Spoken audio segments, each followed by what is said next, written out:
What's going on, wrestling fans? It is I, Steve Fall, and welcome to the show. On today's edition, I'm talking to your boy. It's Jimmy Wang Yang. How you doing today? I'm good, man. How the hell are you, Steve? Man, that hairline's gone, dude. You got a LeBron going on, too. What's going on there?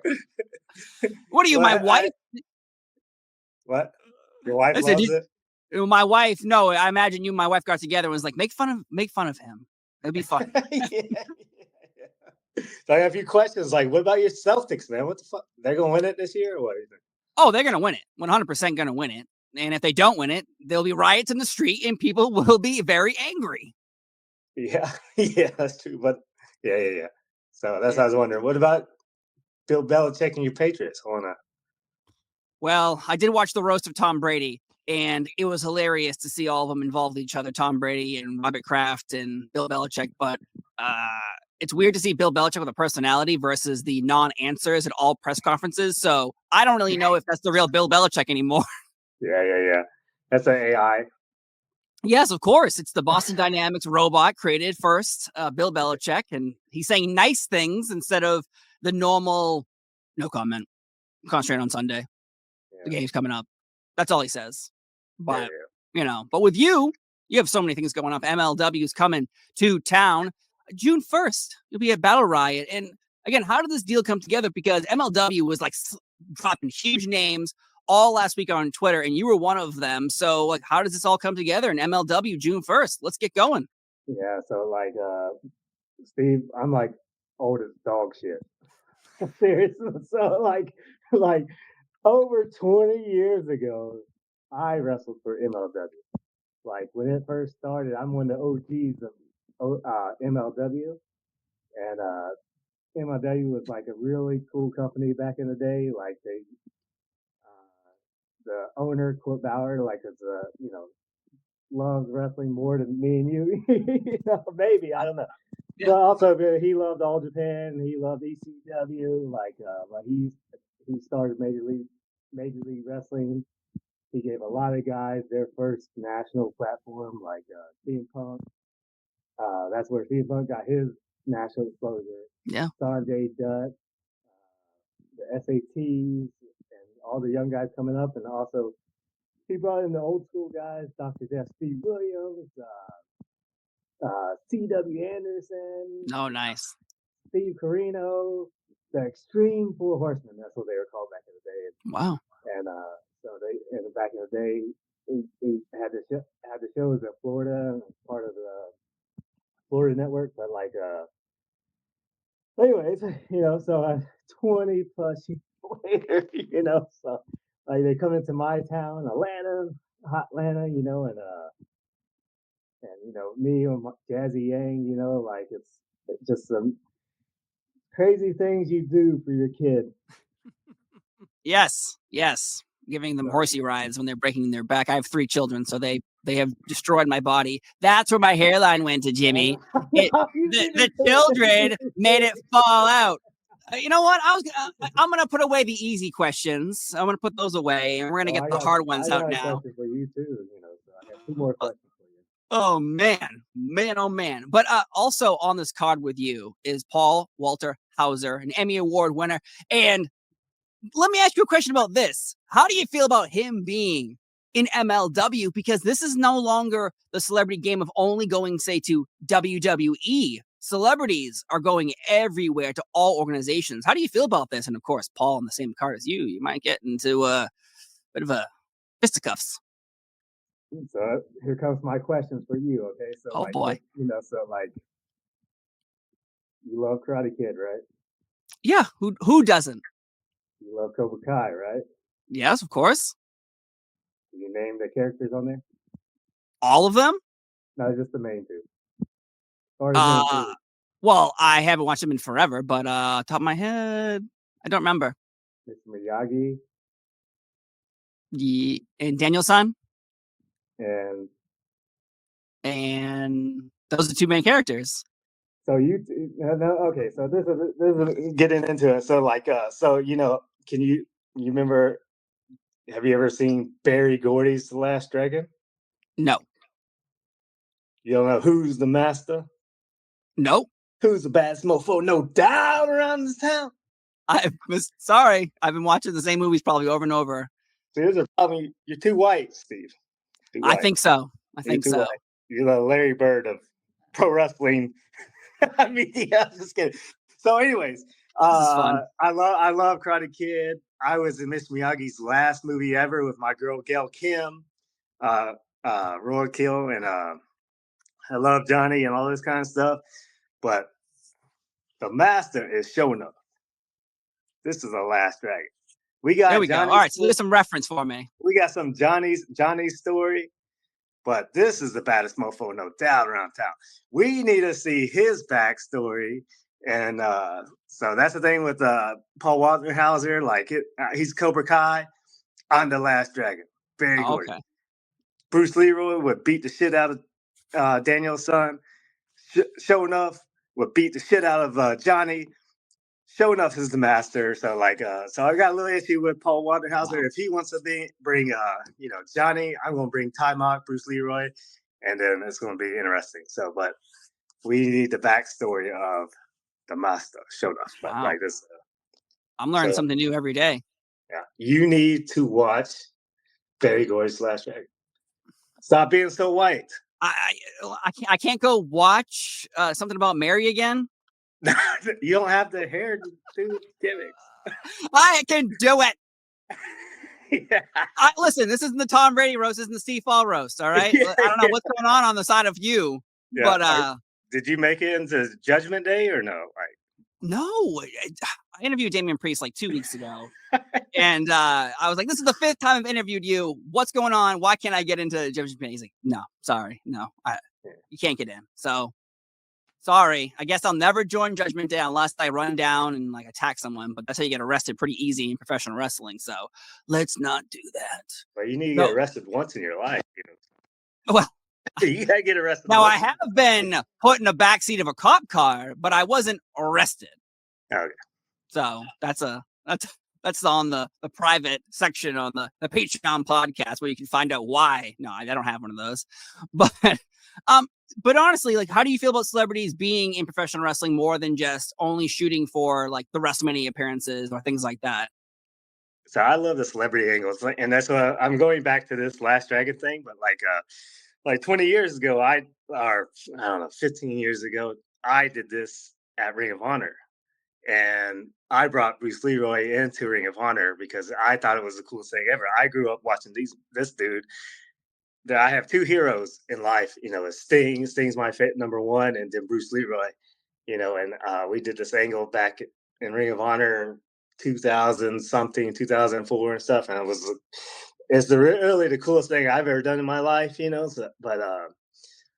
and those companies that get, those are the beginning stages where all the newcomers are going to come, more eyeballs on the guys up and coming, and the better, so then that's the thing with celebrities. They bring in more eyeballs, and I'm all for it, but I'm trying to think my favorite, but I just hope, and I know I've heard a podcast from Paul Walter-Hauser that he actually really loves professional wrestling. So like, I'm okay with it, only thing I'm not okay is the Cobra Kai and the Last Dragon thing, but like, as long as they respect our business, I'm okay with it, and respecting it and putting the effort into it and really doing the right way instead of celebrities that like, oh, I'm famous, I'll go here, make some money. And, I don't have to bump. I get to beat up the wrestlers. Fuck that. I was like, I'm not going to bump for this motherfucker. So like, yeah, he's gonna have to earn my respect. So, yeah. But I know a little bit about his story, and he's trying to pay his dues, and we'll see how long it lasts. So. Yeah, he's had death matches, and I've seen again the efforts there. And when you win an Emmy, usually you thank your agent, and you think this. He's talking about Mark Cardona and talking about wrestling, and you're like, wow, this isn't just some guy who's like, yeah, I'm trying to get in here and just. I'm not going to bump. I'm going to just go punch the wrestler in the face and hold my hand up high. So it's awesome to see that, I think, for at least wrestling, because it seems like everyone wants a piece of the pie these days. Wrestling is on the upswing of every organization, which is amazing to see. Though, it's people keep bringing up WCW 2000. I don't know why that year particularly. And they bring it up when something isn't going right in another company. Like, oh, it reminds me of WCW 2000. But WCW 2000 also had Young Dragons and 3 Count beating the crap out of each other in ladder matches. So what are your thoughts on people associating your time with the Young Dragons and 3 Count, but in a year that people do not appreciate at all for WCW fans? Uh, Even back then, I was just so young, but I really I appreciate people that actually still remember that so long ago, and it was a crazy time, just a crazy time. And I was 18, 19 years old wrestling these grown ass men and like just chaos in the back. I'm like, this is wrestling. So it's like, whatever. But 3 Count, Young Dragons, you can either like blame us or credit us for today's wrestling because when I see today's wrestling with the Young Bucks, I see 3 Count.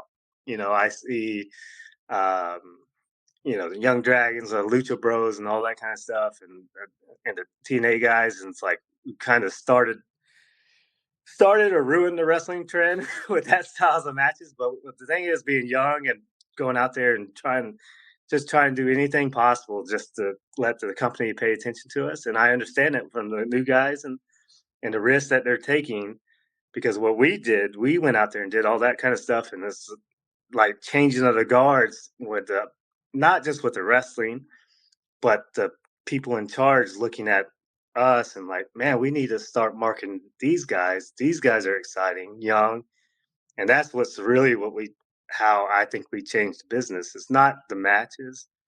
I guess it was the matches, but getting the office to pay attention to the cruiserweights that willing to go get in a car crash just to do wrestling.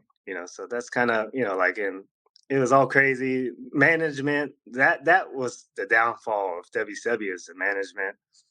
Uh, and but there was still some good stuff that came out of the 2000s. A lot of dudes came from the 2000 2001 era. So like, Oh yeah, I love again. There are good and bad. The young, hungry wrestlers like yourself at the time. Obviously, I like the Natural Born Thrillers was a group with so many great talkers and wrestlers and young people. So there are obviously terrible times in any year of any company that's doing well, but WCW 2000, I think, 3 Count, Young Dragons, one of you like the 3 best. Counts music. You have 3 Counts music. Let's listen. You sing Tank it. I know Abbott you with sing it. a Sing it. shirt with his cutout Yeah. nipples is a sight you cannot erase from your memory, your brain, your mind. I'm Yeah. still suffering. 2000 New Blood Rising, man. That was hilarious. But, but can you believe that this man is known as a killer? Yeah. And then you're like, hey, we bring you in. What do we do with you? I say we cut out holes where your nipples are and showcase them with a dancing boy group. Yeah. And He's a I'll tell you about that story. Like you talk Tank's perspective. I'm gonna give you my perspective because we okay. was against 3 Count and Tank Abbott. And every night Tank Abbott had to knock me out. Imagine that this dude was UFC 1, 2, and say, hey, this guy has no clue he doesn't know how to wrestle, but he throws a hell of a fucking punch. Hey, Jimmy, you mind taking the punch from Tank Abbott? Like, uh, I guess. Yeah, so that's the dumb young guys that were willing to do anything for wrestling. And oh man. Do you that's how remember the time Tank Abbott pulled a knife on his trainer on pay-per-view? And even the commentating team was like, I don't know what he was gonna cut his beard off. The guy he was holding didn't have a beard, by the way. yeah, the crazy times, man. Tank Can Abbott you was believe awesome, dude. that? Yeah, It's crazy. nuts. It is nuts that's going on there. But with your like your huge matches and your huge accomplishments there, do you have any like Hulk Hogan relationships at the time? Because I know he's in and out of WCW, but is there ever a conversation he's has with you like, oh wow, that was great, or hey, stop doing that shit? No. Hogan just is about Hogan. But I tell you about the Hogan story. Like my first pay-per-view ever was Bash at the Beach, 2000. Oh, oh, So I'm a oh 18 years witness. old, 19 years old, and I'm in the back when all that craziness happened with Hogan and Jarrett and Russo and Bischoff. I'm like, just It's just so crazy, I was there, and now it's the dark side of ring. 2000. But that was my pay-per-view debut, the Young Dragons. So, my God.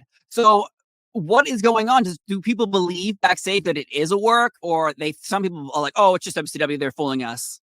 No, everybody thought it was a shoot, and it was kind of a shoot, but like it's just all the craziness going on in the backstage, and Russo and Jarrett. But knowing them guys now, like they were probably all working the boys, like so. Yeah. But it was crazy. My first pay per view, and I was part of that Bash of the Beach 2000. That WCW series is coming out, what killed WCW, the death of WCW series. What do you believe killed WCW? Is it one thing, or is it just like an avalanche of bad mistakes? No, it's just one thing, like AOL, they bought Turner Broadcasting, and they thought, like, it's just, just the people that think wrestling is wrestling, like this, look down at us and all that kind of stuff. And they didn't want anything to do with wrestling. And that's why they like, fuck this company. We're not wrestling it no more, And that's the thing. Once Ted left, because he loved wrestling. I grew up on his wrestling, TBS, and all that kind of stuff. And then the new heads came in, and they thought they were too snooty and from Boston and stuff, And Did you say from Boston? No, I'm just kidding. I just thought I'm talking about like the Kennedys and the big money, and they look down at wrestling, So of course, yeah. You related to the Kennedys? It's none of your business. It's none of your business. No, it is weird to see that. Do you feel like that stigma now is gone with wrestling, or that's forever, where the snootiness is still always going to be there? It'll always be there. People try to look down, and that's the thing. Meeting with millionaires and billionaires, and they try to act like whatever, and then you meet them, and it's like, hey, The Rock I love The Rock. The Rock came back, and the story and all this kind of stuff, and the bloodline, and it's like, man, just let it out. It's okay to be a wrestling fan, or they try to be the closet guys. It's but that kind of deal, So. It's hard to find my closet's just filled with wrestling shit. So my wife's always like, "You gotta wear a nice shirt to this thing today." I don't know. That's gonna be. How about a white t-shirt? I got my NWO shirt. Yeah. Is that good for the wedding we're heading? No. All right, one suit. I call it my funeral suit. I'll wear it to the wedding. All right, we'll do that. No, but also I talked to you before about a year and a half ago. I never asked you about the Flying Elvises in TNA. Explain to me the Flying Elvises. Whose idea is this, and why is it part of your history forever? Yeah, so it's kind of a long story about how the Flying Elvis came about. But like I talk about the first pay per view ever, like I was friends with the people that helped TNA launch, Jarrett and Borash and Bob Ryder. I was starting wrestling in Japan, like I was going back and forth, and they called me and said, "Hey, Jimmy, can you help us out and do a match?" I'm like, "Yeah, if I'm in town, I'll help you guys out," So, but I was doing this Japan thing. I was doing really good. This badass mother, like it's Japanese style, all Japan. Then they fly me in to Huntsville, Alabama, and I thought it was gonna be a little show, but then I realized I pulled up to the arena. I was like, holy shit, this is kind of a big deal, So I'm like, shit, and then I walk in, and I can't remember who came up to me and said, hey, you need to go see Rick Michaels. He has your costume. I'm like, costume? What the fuck? I ain't wearing no costume. I'm fucking Jimmy Yang from Japan. No way, And I went to go see Rick, and they pulled up this Elvis costume. I was like, who's that for? He said, no, that's yours. I was like, fuck that. I'm not wearing that. What are you talking about? And me and Sonny Siaki, it was like, fuck that. We ain't doing that. And then the day goes by, people are talking me into it and all this kind of stuff. And I was like, yeah, F it. Let's go have some fun, So like, but I was always a big fan of Elvis. I love Elvis. And then we went out there, and I just like, yeah, fuck it. Let's just have a lot of fun. And then a match, and killed it that first match and all that kind of stuff, and then must have made a statement because people are still reminding me about it 20 years later. But the story, actually, how the Flying Elvis came about, that gimmick is actually Triple H's idea. Oh, When we Russo, wanted Flying Elvises? yeah, and when Russo was in WWE, this is a story that, no, actually, Hunter told me this story about the Flying Elvis. He said, you know how that idea came about? He said, me, Russo, and Michaels went to Vince to pitch this idea about having Flying Elvises, different races, and they pitched this whole idea to Vince. And Vince, I guess he thought about it and then looked at him and it's like, what kind of drugs are you guys on? Yeah, yeah. I was like, no way. And, so and that's how that idea came about. And I was like, is this true? I don't know if this is true. Like somebody, tried to take credit. And then I went back to TNA and then a one-off. And then Russo was down at that taping. And I went right up to him. I said, hey, bro, like, Hunter told me this story about the Elvises. He said, yeah. Vince told us this, what kind of drugs we're on. I was like, actually, that's true. Y'all came up with the idea in WWE, Hunter, Sean, and him, and then he took it to TNA. So that's the origin story of the Elvises. Jesus. So what drugs were they on? That's the mystery. Yeah. It was the 80s or 90s wrestling, so probably a little bit. Yes, marijuana. Yes. Yeah. Man, you're always full with good stories. I think even the last time we talked, you gave us quite a tale of how you got your job back in 2006 when you were trying to get tickets to, I believe, an event, and you were also trying to impress a young lady. I was trying to get laid. You're trying to get laid. Can you give me the clip that girl turned me into an Asian redneck.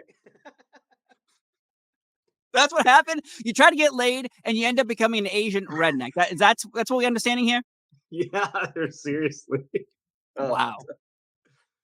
That's the best story in the world. Can you? Is it? When I go meet people and they're like, "Oh, I saw this interview with so and so." Like, "Oh, Marginetti, remember that time you found cocaine on the floor when you interviewed him?" Like, yes, I do remember that. And with you, they're always like, "Remember that time he told the story?" Like, out of all 300, 400 interviews, they're like 5 get brought up all the time. You explaining that you're trying to get laid while getting tickets to wrestling is one of them. And so I thank you for your service. You're welcome. Great story. It's a great story. I'll probably just drop in that clip right here. There's a story that I think you've confirmed before, but this is hilarious, and then I want to talk about it a little bit. There's a story that Vince McMahon forgot he even fired you. Yes, so that's the impression I got when he rehired me, because this is the crazy story. I was just trying to get laid one night, and there was a pay-per-view close by, and this girl, I was trying to get tickets and do the whole thing. This is after I got fired. So oh yeah, this chick was really hot. They're close by.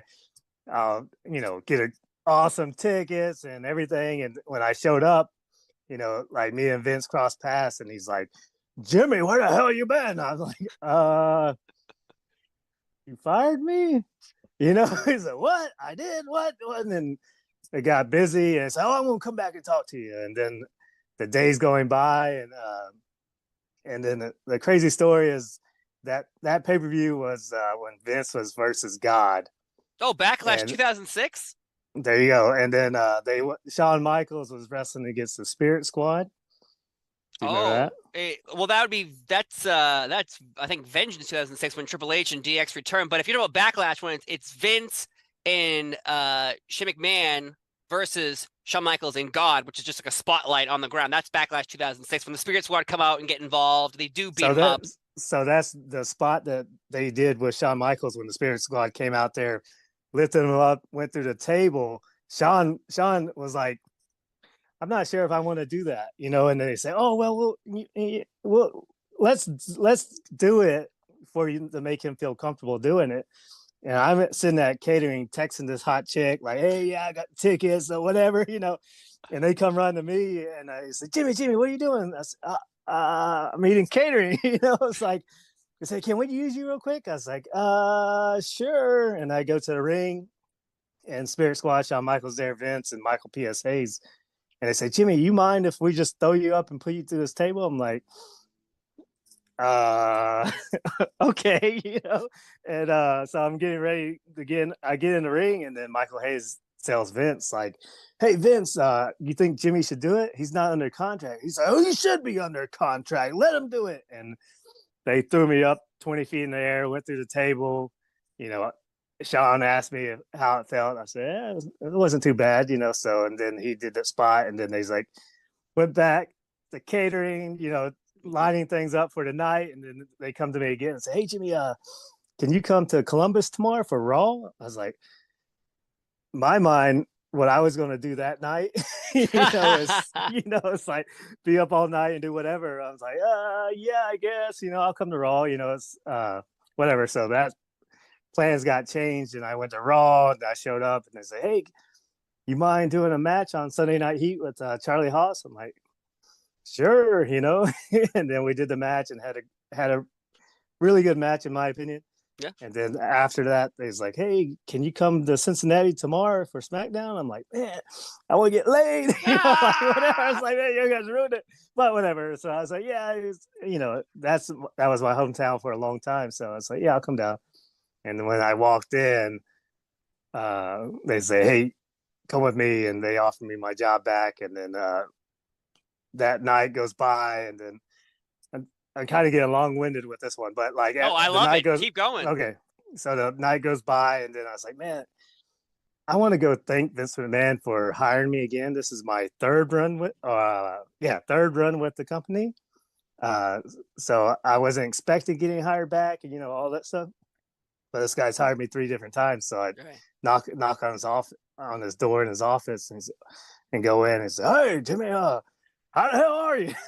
So I say, oh, I'm good. I just been in Ring of Honor doing stuff, but I just want to say I appreciate you hiring me back. So, I didn't know you was fired. So, but anyways, like the last time you was here as a Keo, you're this Korean dude with this Southern accent. I say, I don't have a Southern accent. I don't think. I do say y'all and that, but I just really speak English instead of like Ultimo Dragon or Tajiri with broken English. Yeah. He said, when you was a kid, I didn't let you talk because you're this Korean dude with this Southern accent. So this time we're going to make a negative out of positive. I'm going to make you the Asian redneck. That's funny. I was like, what? Okay, whatever. I don't care. As long as the check clears every Monday, I'm good to do whatever you want. Right. They said, Wang Yang, Jimmy Wang Yang. That rhymes. That's funny. I said, oh yeah, so like, cool, whatever you want, boss. Say, oh yeah, okay, cool. Get out of my office. So, all right, see you. So. Yes, sir. Out of my office. Yeah. That's amazing. So, let's get to the real subject of this matter. Did you get laid? Did you get laid? Eventually, I did. Well, we all eventually do. Yeah. It doesn't. That was a good night. Just saying that whole, doing everything that whole crazy weekend from the pay-per-view to Monday night or the Sunday Night Heat with Charlie to the SmackDown and getting my job back, this beautiful blondes, like everything was like a real good weekend for your boy Jimmy Yang. It sounds like a great week. So people can enjoy that. But did you enjoy that cowboy gimmick, the Asian cowboy? Yeah. Paid a lot more than a Keo gimmick, so just say that. So your wallet enjoyed it. Yeah. So. And like in today's world, do you feel like maybe you know or don't know do people now maybe put their foot down a little bit more than they would because there's other options versus before? It's like, you're Asian cowboy. All right, well, I'm Asian cowboy. And then you just go off and do it versus now you're like, I have other places to go maybe, but obviously money's different in different places. I don't know about this new generation, but this is a job, it's a real job, like you can't like go in to your bosses and say, hey, we need you to do this. And could you imagine saying, well, I don't feel like doing that today. That's not, you can't do that, whatever options. It just depends. You'd have yeah. Well, we didn't have that many options in that time period, but Right. before, like if you want to do that, like, hey, you know, I don't want to do it, but that's like how I don't understand like nowadays with understanding the business and what kind of business we're in. Go back to the movie business. This guy, like, imagine this guy go there and he got the part, and then he tells him, "No, that's not good for my character." Like, you can't. Yes, adios. It's like, I don't know. Unfortunately, but those stories do exist. Like, I remember reading about The Rock and Vin Diesel in their contracts being like, oh, if he gets punched 10 times, I also have to get punched 10 times. Like, we can't have someone be stronger in the eyes of fans and wrestling big names from the past refusing to work with wrestlers because of their political position and power because they're making the money for the company. So obviously it's happened. But in today's world, it feels like there's, at least from what I can observe, is some people are going, well, why would I be that gimmick when I can just go, no, I'd rather let's try something else. And maybe that company goes, that sounds great, but you're fired.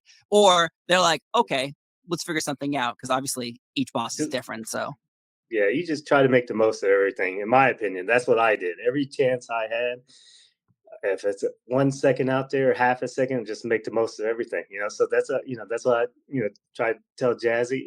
Just make the most out of every situation. But also what to say, if you don't feel like doing something, if you're uncomfortable doing anything, you can say no.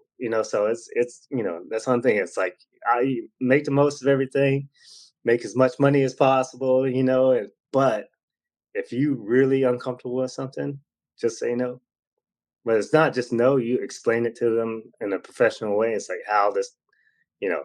But if it's like, I get punched 10 times and Vin Diesel gets punched 11 times, that's bullshit. Like, if that's it, that's pettiness, and I don't want to be part of that. So like, yeah, but there's been a lot of questions about saying no in professional wrestling lately in all types of companies. So obviously being in a safe environment is important to a lot of people. And for a long time, maybe that wasn't the case. It was just like, oh, this is the way it is. And then people moved on. So there's a lot of strange stuff like that. But before we wrap this up, you did talk about opportunities. Torrie Wilson got to be your valet for a little while in the WWE. What was it like working with Torrie? Was it such a chore for you? Explain. Yeah, she's so hot. She's so hot. I was like, oh my god. Well, I was with her in WCW at the end. Like, I was actually teaching her how to wrestle at the power plant during her time, and Medusa was there, Stacy Keibler was there, Molly Holly was there. Medusa was beating the shit out of them. So like, but like, seeing Torrie, man, she's just so pretty and she's talented, and she was at the power plant paying her dues, doing the squats and all that kind of stuff. So you get another respect for her. And that's what I hope with Paul Walterhauser is actually putting the work in, but like, so Torrie, Stacy, they were at the power plant doing the squats, doing the bumps, and learning everything. I taught Stacy Keibler her spinning back kick, and then got to team with Torrie, and it's like, oh, she doesn't really like you, but we're gonna put you with her, and she's gonna like think she has a crush on me. I say, no, I've been beating off to this lady for 20 years. What are you talking about? It's like, yeah, okay. It's not a bad thing, so. Oh my. You're always such a man with words. Geez, I love it so much. Though, it's funny, though, you do, not the part about you and Torrie in your hand, the fact that Stacy Keibler and Torrie Wilson put in all the work and no one ever really sees. All they think, they came in, WCW was purchased, they're good looking, put them on TV with no training. That's the idea of, I think, the past 20 years of the history is they came in with no training. But obviously, as you said, you were in the power plant training with them, which I don't think they ever get that credit, or they ever will. But Torrie Wilson and that Dawn Marie storyline with the funeral and her father and dying, and that's a good shit. Yeah, so good. It was really good. And even Charmel, Queen Charmel, she was at the power plant too. She was bumping her ass off too. I don't know if you know that kind of stuff. No, that's what I'm saying, man. You don't see any of that. So who else? So you're in the power plant. You came in, late, 1999? 99. Yeah. So then when you come in, there's obviously people training you in the power plant. Now a year later, you're training in the power plant. So who's in charge of the power plant saying, hey, Jimmy, we really like you to come on down and help? Well, it didn't work. Not like that, but like, because I want to get ring work in and all that kind of stuff. And so Paul Orndorff is the one that ran it, Okay. like that Mr. Wonderful, that's my dude, man. Like I love that dude, like it's like a father figure to me kind of situation. But then who ran the training was Buddy Lee Parker Okay. for the guys, and that shit was rough. That was really rough, So, and so was there, went through hell, came back, and then on the off days come down there to get some work and trying to learn new backflips and all this kind of stuff. And then the girls came in, and Medusa came in and was training the girls, and I was there and just wanted the girls to notice me, so I'd help them out with their moves, So Yeah. Sounds like you had a good time. Sounds like it was a tough day at work for you. Tough day at work. But again, MLW is coming up on June 1st. You'll be there apparently slapping Paul in the face for his intolerance. And I gotta do some more homework on movies apparently and TV shows. I'm out of the loop.